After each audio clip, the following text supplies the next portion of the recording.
studio. I'm delighted to be joined now by former Immigration Minister Robert Jenrick, the Conservative MP for Newark. Nice to see you, Robert. Good morning. Thank you for coming back into the studio. You've written a really interesting op-ed, an opinion piece in the Mail on Sunday, which is headlined, "Why does the left consider it Islamophobic to want to expel the cancer of extremism from Britain?" It's a very compelling piece where you talk about what the government should be doing. Now, I suppose my first question is, what's your reaction to what Rishi Sunak said on the steps of Downing Street on Friday night? It was punchy rhetoric, but I thought it was conspicuous by its absence of actual measures to stop what's going on. Well, I thought it was a good start. It's important to recognise the problem if you're going to start to fix it. But you're absolutely right that at this late stage, all that matters are solutions. And the first one, to me, is that you cannot resolve this problem, build a more united country, which is what the Prime Minister was calling for, a more cohesive country built around British values, unless you end this era of mass migration. We've been living in a time where up to 1 million people have arrived in our country every year, and it is impossible to successfully integrate so many people. The level of migration that we've experienced as a country over the last 30 years has been unprecedented, and that needs to change. So are you saying that we've been importing Islamic extremists? I mean, at the same time, many of the people that may be that vocal minority calling for jihad on the streets of London could be born here. Absolutely, but I think it's an important part of the solution to say that you can't integrate people at this pace, and we have to row back on that now, and we have to move to a system where immigration is controlled and orderly, and the numbers are just very significantly fewer. But that's not the only part of the solution. But do we move back to tens of thousands? I think we need to. I was elected on a manifesto pledge of tens of thousands. If you look at all of the polling of the public, that is around the level that they would expect. In fact, many people would like it to be less than that. And for a range of reasons, not just these important social questions, economically, in terms of the pressure on housing and public services, we've got to get it down to that level. We're told mass migration is a great thing for the economy because more people are paying tax. You know, this is something I'll put to the Chancellor, this idea that migration has overwhelmingly good economic benefits. I mean, I think that's been disproven by the fact that there's a shortage of housing and our public services are seeming to be completely crippled. But at the same time, the Treasury seems to be addicted to migration. Well, I think there's mounting evidence to support what you've just said. For the past 7 quarters, the British economy has shrunk by GDP per capita. Yes. And I think that is all that should matter to our government and to politicians. I don't care about the size of the pie. Overall, I care about the wealth and prosperity of each and every one of our fellow citizens. Why won't government ministers put a cap on migration? I mean, I've had so many people in that seat and I've asked them that question and they just resist it, even though David Cameron was really clear when he gave his tens of thousand pledge.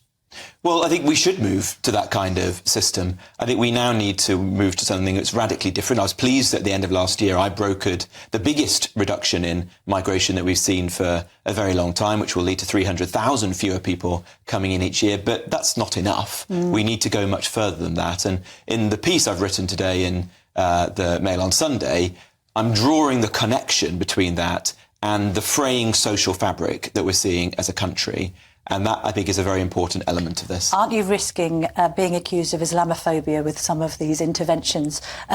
We've heard from others, including Nick Timothy, who was Theresa May's former advisor. He's now a candidate, a Tory candidate, I think, in Suffolk. He's saying that actually the government needs to go much, much further. Not only should they ban the marches, they should also stop the funding of mosques and Islamic centres. Do you agree with that? I do agree with much of what Nick has said. We need a completely different approach to this. And you're right to say that many people are too afraid to intervene in this debate because either they want to pretend this doesn't exist or they know it does, but they're afraid of being labelled as an Islamophobe. And that is not a healthy way for us to proceed. Is Lee Anderson an Islamophobe? No, I don't think he is. Should he have the whip restored, do you think? I mean, has he said anything wrong? He said nothing worse than what David Cameron said about Sadiq Khan in 2016. He said the leader of the Labour Party is saying it's disgraceful, telling him, he was referring to somebody, that the honourable member for Tooting has appeared on a platform with an extremist 9 times, Cameron said at the time. This man supports the Islamic State, he pointed out. We then had Zach Goldsmith saying that Sadiq Khan was a politician who had, quotes, given platforms, oxygen and even cover over and over again to those who seek to do our police and capital harm. So actually, Lee Anderson said nothing worse than the Foreign Secretary and Zach Goldsmith, the former minister. Well, Lee is not an Islamophobe. He made comments which were mistaken. He's clarified those now. And I think we need to move on, because the problem with what happened over the last week is that it's closed down the debate on the really important issue, which is that we have a problem in this country with Islamist extremism, and we need a proper national conversation about that and a strategy to tackle it. All that matters now are the solutions, and they are reducing mass migration, ending this era of careless, naive mass migration, having a new strategy, taking the Prevent programme forward with the reforms that Suella Braverman tell me set about forward. Prevent. Is Prevent fit for purpose currently? I mean, I know William Shawcross... It's not working at the moment. Expressed concern about That's right. Prevent. So William Shawcross did a very important review, which is being implemented, but it needs to be implemented very quickly. And at the heart of the problem that he identified is that it has been a victim of political correctness. The overwhelming majority of the people who we should be concerned about today are Islamist extremists. That doesn't mean we shouldn't be concerned about the far right. The far right is just as divisive and destructive, but it is a smaller threat today than Islamist extremism. Therefore, the majority of our effort and focus should be on Islamist extremism, and that is not the way that the Prevent programme is working today. So we need to refocus it on the real threat to our country and not be afraid to do that out of misplaced political correctness. Do you think that there's a problem that not enough moderate Muslims are calling out the extremists in their midst? Well, Islamist extremism is not Islam, and it's not the law-abiding British Muslim population. We need to make that clear.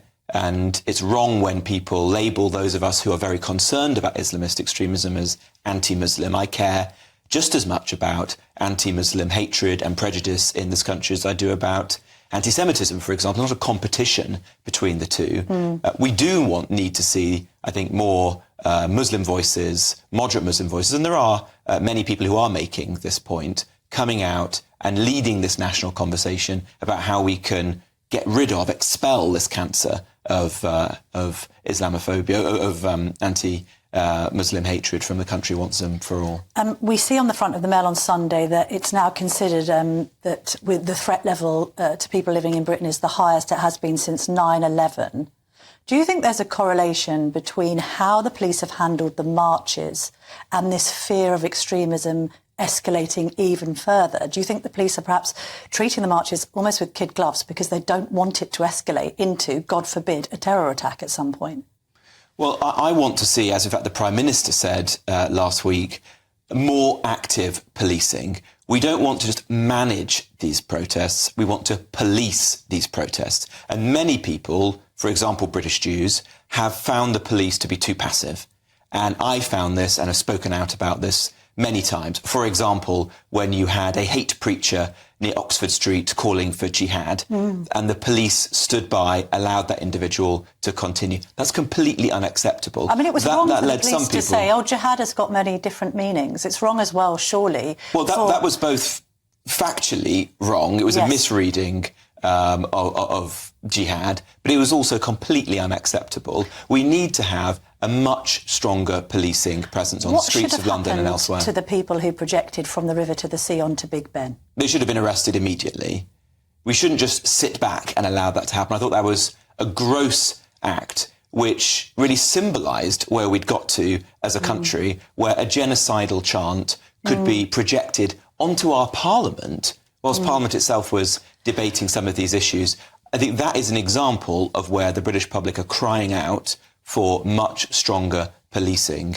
And I think there's a fear that there is cowardice here. People are not willing to step up and take the action that's necessary. It's mixed messaging, isn't it, from the Prime Minister? Because on one hand, he decides that Suella Braverman must go, the Home Secretary, the former Home Secretary who worked closely with at the Home Office, because she's pointing out that the police are picking favourites and that they're taking sides, and she has repeatedly warned against Islamic extremism and said about the dangers.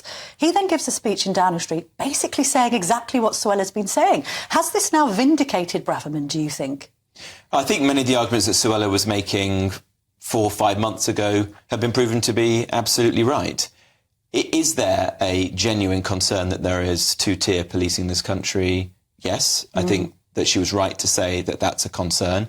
Would some of these incidents be policed differently were they far right versus the Islamic extremist element that we're seeing? I think there's a strong case to say that there is. But what matters now, I think, is less around the personalities or the sentiments. I'm pleased to see that the Prime Minister has adopted much of the rhetoric that Suella and I have been saying for several months. What matters are solutions and answers to this question. That's what the public's crying out for now. Really briefly, because we're running out of time, Rochdale, George Galloway, I mean, has that now become a no-go area for Jews, do you think?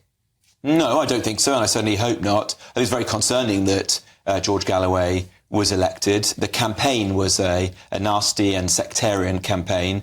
I don't like to see someone standing for office in our country putting the flag of another country on their literature. But what I think really matters now is to try to unite the country with action to tackle Islamist extremism. Robert, thank you very much indeed for joining me in the studio this morning.